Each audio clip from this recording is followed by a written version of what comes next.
क्योंकि कुलदीप सिंह सेंगर का केस एक ऐसा केस है जिसमें इंसानियत तो क्या हैवानियत भी शर्मिंदा हो जाती, जानवर भी शर्मिंदा हो जाते।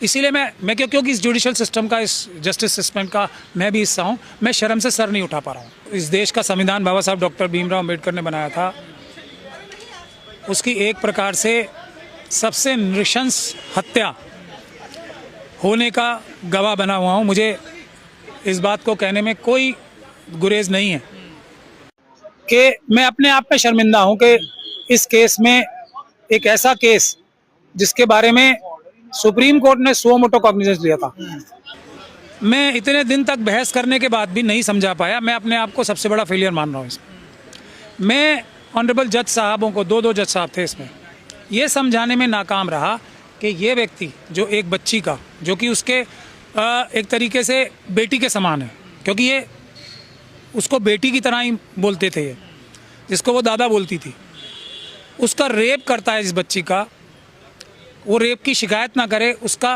गैंग रेप करवाता है। उसके बाद वो बच्ची और उसका परिवार कंप्लेंट ना कर दे, उसके चाचा को अरेस्ट कराता है, उसके पिताजी को अरेस्ट करवा के थाने में इतनी पिटाई होती है कि उसके मारा जाता है।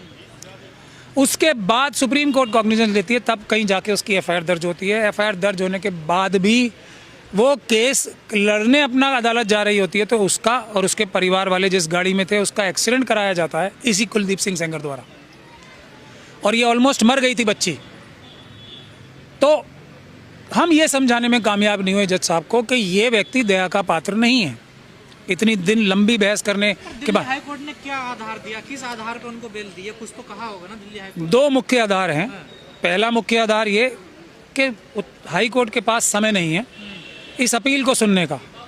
हालांकि इसके जवाब में हमने ये बहस की, ये जजमेंट में लिखा है, हाँ ये जजमेंट में लिखा है कि हमारे पास समय नहीं है क्योंकि हमारे पास काम का इतना लोड है, इसलिए इसकी अपील सुनवाई करने का टाइम नहीं है हमारे पास। और इसलिए क्योंकि टाइम नहीं है, इसके मौलिक अधिकारों का हनन हो रहा है कि इसको, हालांकि इसका सज़ा हो चुकी है लेकिन फिर भी इसके मौलिक अधिकार हैं, हम इसकी अपील नहीं सुन पाएंगे, इसलिए हम इसको बेल पे छोड़ देते हैं, सस्पेंशन कर देते हैं इसके सेंटेंस की। एक वजह ये। दूसरी वजह ये दी गई है कि ये व्यक्ति, हालांकि इसने ये सब कार्य किए हैं पहले, मगर ये आगे क्या करेगा इसकी क्योंकि संभावना ही है ना, आगे की बात तो कोई ऊपर वाला ही जानता है और तो कोई जानता नहीं। तो हम संभावनाओं के बुनियाद पे इसको क्यों बेल के राइट से, या जो राइट नहीं है अब, इस हम दया करने से क्यों महरूम रखें, इसके ऊपर दया हम क्यों ना करें, इसलिए हम दया करते हैं। हालांकि इसका बैकग्राउंड भी है, और हालांकि हम, मेरी यानी कि विक्टिम के वकील की ये बात भी सुनने को तैयार नहीं है कि हम कह रहे थे कि आप, इससे कम समय लगेगा अपील सुनने में।